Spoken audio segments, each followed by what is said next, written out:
हम लोग यहाँ के रेसिडेंट्स डॉक्टर हैं। आप यहाँ का कंडीशन देख सकते हैं। हजारों के संख्या में ये मॉब आया है, हम लोग पे अटैक भी किया है और इनका मेन टारगेट है कि जो भी एविडेंस है उसको टेम्पर किया जाए।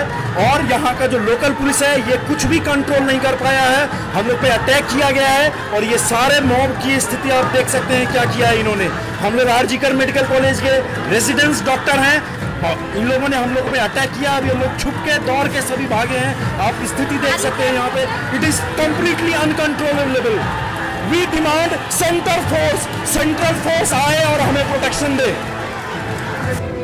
নিরাপত্তাহীনতায় ভুগছেন আবাসিক চিকিৎসকরা। হাসপাতালের ভেতরের ছবি দেখুন, তাণ্ডবের চেহারা দেখুন, একেবারে বেড ভাঙচুর, স্ট্রেচার ভাঙচুর, দরজা ভাঙচুর, এমনকি যেখানে নিরাপত্তা দেওয়ার কথা অর্থাৎ যেখানে চিকিৎসককে ধর্ষণ এবং খুনের সেই বিভৎস ঘটনা ঘটে গিয়েছে সেই জায়গা কর্ডন অফ করার বদলে দুষ্কৃতীরা কিন্তু তিনতলার দরজা ভেঙে ঢোকার চেষ্টা করে সেখানেও। অর্থাৎ তথ্য প্রমাণ লোপাটের যে অভিযোগ একেবারে প্রথম দিন থেকে উঠছিল গতকাল, তা সেই অভিযোগ আরো মজবুত হয়েছে, আরো জোরালো হয়েছে।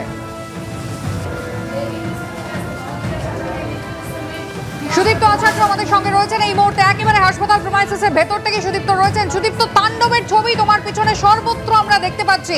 গতকাল মাঝরাতে যেভাবে হামলা হলো, আবাসিক ডাক্তাররা কি বলছেন, এরা কারা হতে পারে?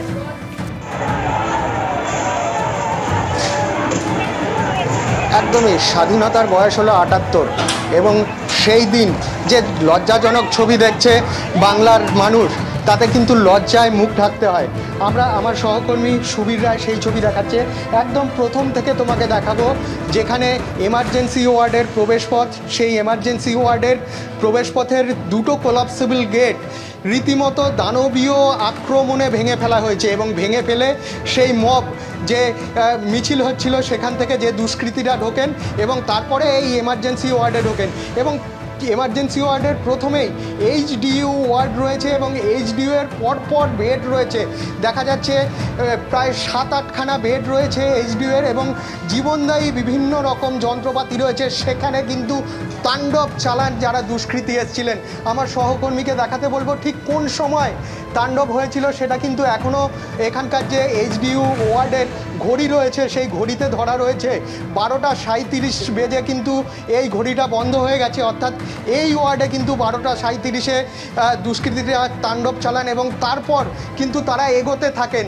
একের পর এক যে ওয়ার্ডগুলো রয়েছে এমার্জেন্সি ওয়ার্ডের, সেই প্রত্যেকটা জায়গায় কিন্তু ধ্বংসস্তূপে পরিণত করেছে। মনে হবে ইউক্রেন বা রাশিয়ার যে যুদ্ধ হয়েছিল সেই যুদ্ধের যে ফলাফলে আমরা যেরকম হাসপাতালের ছবি দেখি, সেই ধরনের হাসপাতালের ছবি কিন্তু আমরা আরজিকর মেডিকেল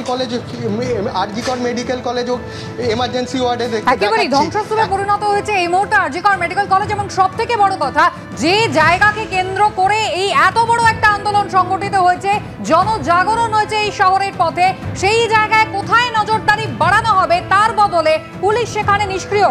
কারা হামলা চালালো, কি কারণে হামলা চালানো হলো, তাহলে কি সত্যিই তথ্য প্রমাণ নষ্টের চেষ্টা করা হয়েছে?